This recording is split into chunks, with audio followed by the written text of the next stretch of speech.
तो ionization energy enthalpy क्या होती है उसकी बात करते हैं।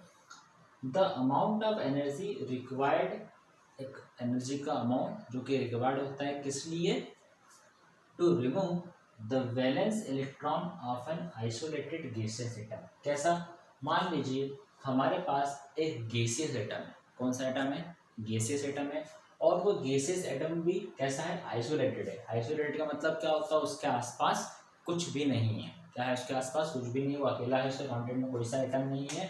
तो कोई भी गैसियस एटम जो कि आइसोलेट कंडीशन में है, अगर उसके वैलेंस इलेक्ट्रॉन, आपको पता है कि वैलेंस इलेक्ट्रॉन कहाँ प्रेजेंट होते हैं, वैलेंस शेल में ही क्या होते हैं, वैलेंस इलेक्ट्रॉन प्रेजेंट होते हैं। तो उसके वैलेंस इलेक्ट्रॉन को रिमूव करने के लिए, to remove the valence electron, valence electron को रिमूव करने के लिए जितनी एनर्जी की रिक्वायरमेंट होती है उसी को हम क्या कहते हैं, आयोनाइजेशन एनर्जी या आयोनाइजेशन एंथैल्पी। समझ में आ गया आपको क्या है, फिर से बता देता हूँ आपको मैं। कोई आइसोलेटेड गैसियस एटम है, उस आइसोलेटेड गैसियस एटम के वैलेंस इलेक्ट्रॉन कहाँ पर रहते हैं, वैलेंस शेल में। तो वैलेंस इलेक्ट्रॉन को रिमूव करने के लिए जितनी एनर्जी की रिक्वायरमेंट होती है उसी को हम क्या कहते हैं, आयोनाइजेशन एनर्जी या आयोनाइजेशन एंथैल्पी। इतना आपको समझ में आ गया होगा।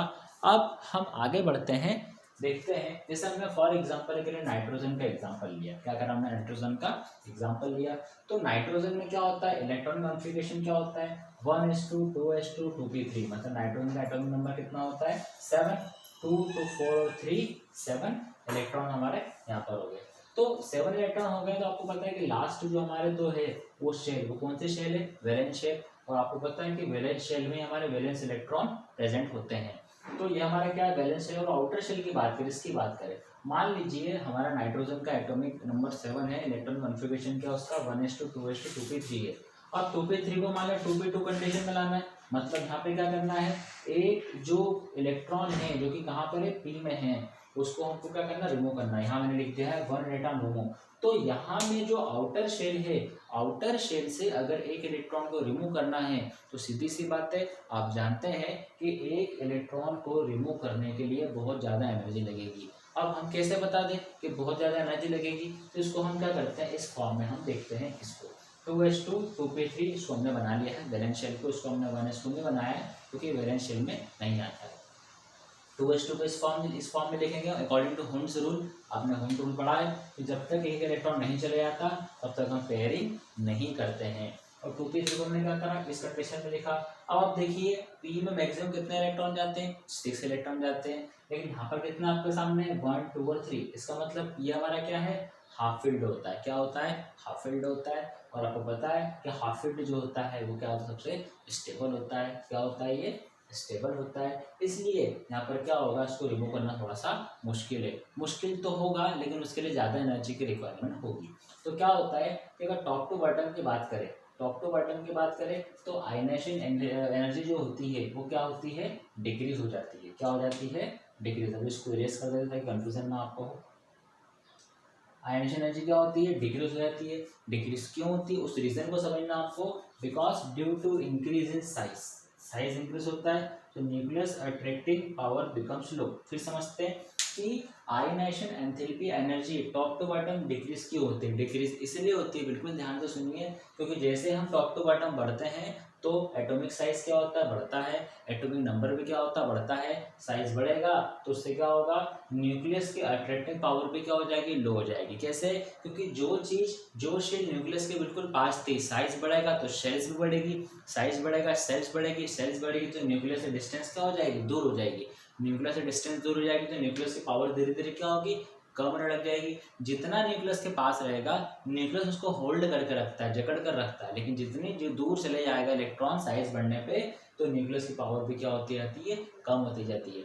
न्यूक्लियस की अट्रैक्टिंग पावर कम हो जाएगी, शेल्स बढ़ जाएगी तो इलेक्ट्रॉन आसानी से क्या होता है, वैलेंस शेल से रिमूव हो जाएगा। तो इसलिए ध्यान रखिए कि जितना छोटा एलिमेंट, न्यूक्लियस की अट्रैक्टिंग पावर उतनी ही ज़्यादा रहेगी और वैलेंस शेल में से इलेक्ट्रॉन को रिमूव करने के लिए उतनी ही ज़्यादा एनर्जी लगेगी।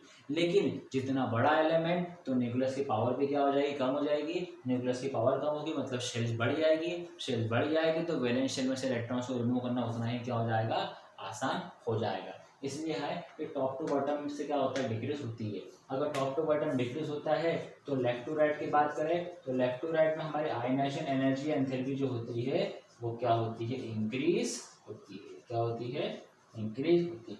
इसको आप नोट कर लीजिए, फिर आगे बढ़ते हैं।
इसको हम इरेज करते हैं और आगे बढ़ते हैं।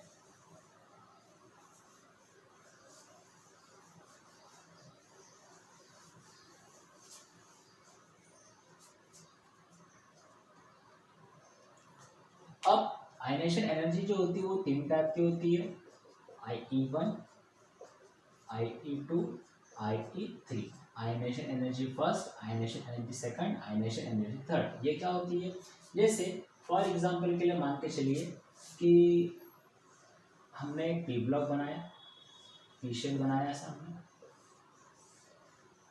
1 2 1 2 1 2, ठीक है, 1 2 3 1 2 3 1 2 3।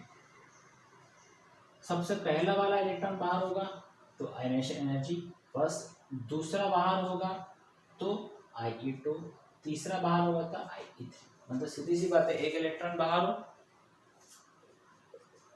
तो IE2, इसके साथ में दो इलेक्ट्रॉन बाहर हो तो IE3, और ये तीन इलेक्ट्रॉन बाहर हो तो IE3। आप सबको पता है कि जितने इलेक्ट्रॉन्स रिमूव होंगे उतनी ही ज़्यादा क्या होगी, आयनेशन एनर्जी होगी। मतलब सबसे कम एनर्जी किस में लग रही है, IE की, मतलब एक इलेक्ट्रॉन को बाहर करने में। उससे ज़्यादा किस में लगेगी, IE2, कितने इलेक्ट्रॉन बाहर करना है, दो इलेक्ट्रॉन यहाँ से बाहर करना है। और सबसे ज़्यादा किस में लगेगी, IE3, तीन इलेक्ट्रॉन्स को बाहर करने में। इसलिए स्टूडेंट्स को बिल्कुल आप ध्यान रखेंगे, इसको आप नोट कर लीजिए।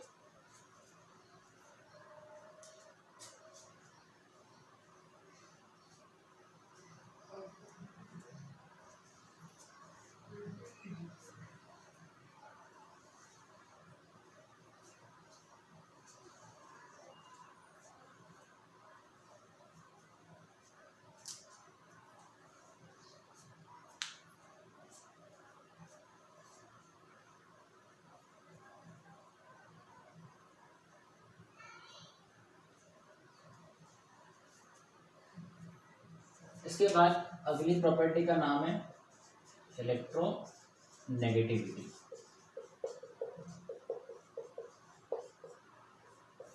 आपको पता है इलेक्ट्रोनेगेटिविटी क्या होती है,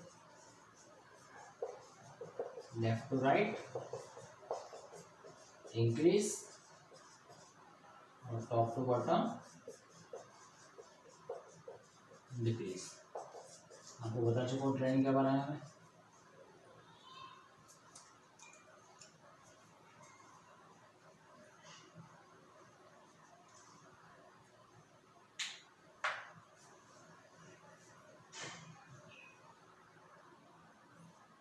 इसको यस करते हैं।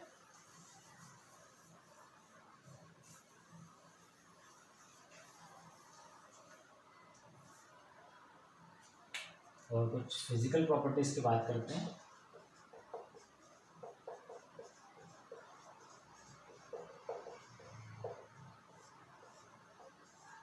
स्टेट और नेचर, कैसा नेचर होता है इनका, उसकी बात करेंगे हम। तो नेचर की स्टेट की बात करें तो नाइट्रोजन जो हमारा है, नाइट्रोजन है फास्फोरस, ये दोनों क्या है, नॉन मेटल्स। आपको बताया था मैंने लेफ्ट टू राइट बढ़ने पर क्या होता है कि मेटेलिक कैरेक्टर डिक्रीज होता है, लेकिन नॉन मेटेलिक कैरेक्टर क्या होता है, इंक्रीज होता है। फिर हम बात करें आर्सेनिक और एंटीमनी, आर्सेनिक और एंटीमनी जो है वो मेटलाइट्स होते हैं। मेटलाइट्स मतलब जिसमें मेटल के साथ साथ नॉन मेटल की प्रॉपर्टीज भी होती है। और लास्ट में हमारा बिस्मथ होता है, तो बिस्मथ अपने आप में क्या है, मेटल। क्या है बिस्मथ, मेटल होता है। ठीक है, दूसरी फिजिकल प्रॉपर्टी जो हमारे पास है वो है बॉइलिंग पॉइंट। बॉइलिंग पॉइंट आपको बताया मैंने। टॉप टू बॉटम की बात करें तो टॉप टू बॉटम हमेशा क्या होता है, ये इंक्रीज होता है। क्या होता है, इंक्रीज होता है down to group, because atomic mass increases. क्यों होता है ऐसा, एटॉमिक मास भी क्या होता है, इंक्रीज होता चला जाता है। मेल्टिंग पॉइंट के बारे में बताया था, तो मैंने ज़रूरी नहीं इंक्रीज हो, ये डिक्रीज भी होने लगता है। तो यहाँ पे लिखेंगे हम increases up to arsenic. Arsenic तक क्या होता है, ये इंक्रीज होता है। एंड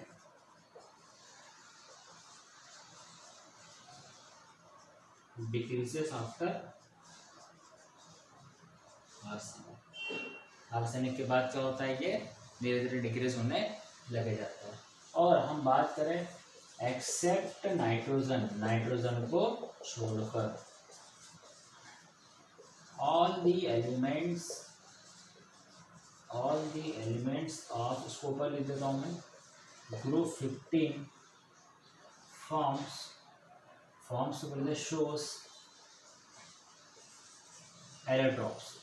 एलोट्रॉप्स शो करते हैं लेकिन नाइट्रोजन को छोड़ देते हैं। एलोट्रॉप्स क्या होते हैं, एक ही एलिमेंट का डिफरेंट डिफरेंट फिजिकल फॉर्म जो होते हैं उसको हम बोलते हैं एलोट्रॉप्स। अब उसको नोट कर लीजिए।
तो स्टूडेंट्स, हमने यहाँ पर फिजिकल प्रॉपर्टीज़ की बात कर ली थी कि ग्रुप 15 में फिजिकल प्रॉपर्टीज़ क्या होती है। स्टेट की बात करें, नेचर क्या है, नाइट्रोजन फास्फोरस दोनों के नॉन मेटल है।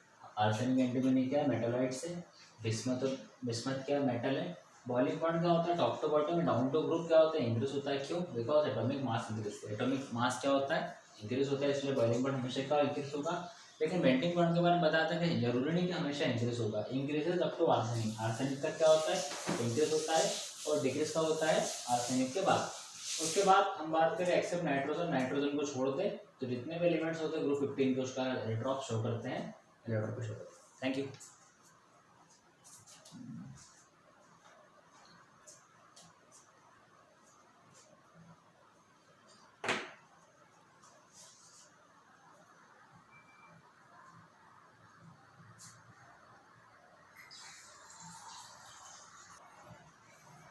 तो स्टूडेंट्स आपने सारी चीज़ें समझ ली होगी, आपको आई होप सारी समझ में भी आ गई होगी। Thank you so much for watching this video. Please subscribe my channel. Thank you.